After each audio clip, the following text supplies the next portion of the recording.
માટે બદનામ રાજકોટના જંગલેશ્વરમાં ગેરકાયદે દબાણોનો સફાયો, આશરો છીનવાતા અનેક લોકો ધ્રુસકે રડ્યા. જે ગુનાખોરી માટે બદનામ છે, જ્યાં ડ્રગ્સ પેડલરોનો વસવાટ છે. 10 વર્ષમાં 4 હત્યા અને 3 હત્યાનો પ્રયાસ અને 61 હથિયારો જ્યાંથી મળ્યા, તે ગુનેગારોના એપિસેન્ટર સમાન જંગલેશ્વર વિસ્તારમાં ઇતિહાસનું સૌથી મોટું મેગા ડિમોલિશન હાથ ધરાયું.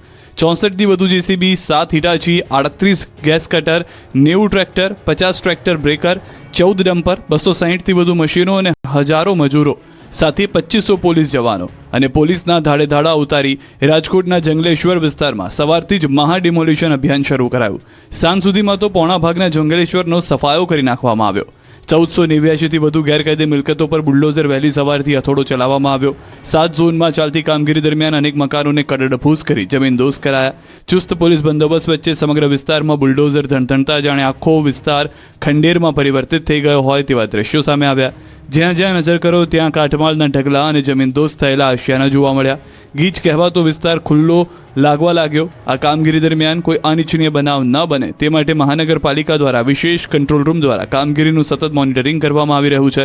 25 ડ્રોન કેમેરા અને 30 વોકી ટોકી સેટ દ્વારા સ્થળ પર ચાંપતી નજર રાખવામાં આવી રહી છે. તો સાથે જ સ્થળ ઉપર ફાયર બ્રિગેડની ટીમ, સોલિડ વેસ્ટ મેનેજમેન્ટની ટીમ, મેડિકલ ઇમરજન્સીની ટીમ પણ સ્થળ ઉપર રાખવામાં આવી. સૂર્યાસ્ત સુધી કામગીરી ચાલી હતી. ફરી આવતીકાલે સવારે સૂર્યોદય થતાં જ 7:30 વાગ્યાથી કામગીરી શરૂ થશે. બીજી તરફ ગેરકાયદેસર દબાણોની સાથે સાથે 12 જેટલા ધાર્મિક દબાણ પર દૂર કરવામાં આવ્યા. જંગલેશ્વર વિસ્તારમાં છેલ્લા 80 વર્ષથી વિદ્યમાન ગંગેશ્વર મહાદેવ મંદિરને પણ મહાનગરપાલિકા દ્વારા તોડી પાડવામાં આવ્યું. ત્યારે ગંગેશ્વર મહાદેવ મંદિર મહાનગરપાલિકા દ્વારા તોડી પાડવામાં આવે તે પૂર્વે જ શાસ્ત્રોક્ત વિધિ વિધાન મુજબ શિવલિંગની ચાલન વિધિ કરવામાં આવી હતી. ચાલન વિધિ અંતર્ગત શિવલિંગમાં રહેલ દેવ તત્વને કળશમાં સ્થાપિત કરવામાં આવ્યા હતા.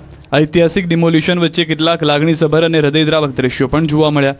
જે ઘરમાં લોકો વર્ષોથી રહેતા હતા, જે ઘરમાં મોટા થયા, તે જ મકાનો તેની નજર સામે તૂટતા ગમગીનીભર્યું વાતાવરણ સર્જાયું. ઘર તૂટી જતા હવે ક્યાં રહેવો જવું તે સવાલ ઊભો થયો. અનેક લોકો છત વગરના થઈ ગયા. જંગલેશ્વરમાં આશરો છીનવાતા આશા ખોઈ બેઠેલા લોકોની આંખોમાં આંસુ નીકળી ગયા હતા. તેમના ચહેરા પર ભવિષ્યની ચિંતા અને લાચારી સ્પષ્ટ દેખાઈ રહી હતી. તો લોકોએ ઘર ખાલી કરતા પહેલા દિવાલો પર ઇમોશનલ લખાણો અને રડતા ઇમોજી ચિત્રી પોતાના દુઃખની અભિવ્યક્તિ પણ કરી હતી.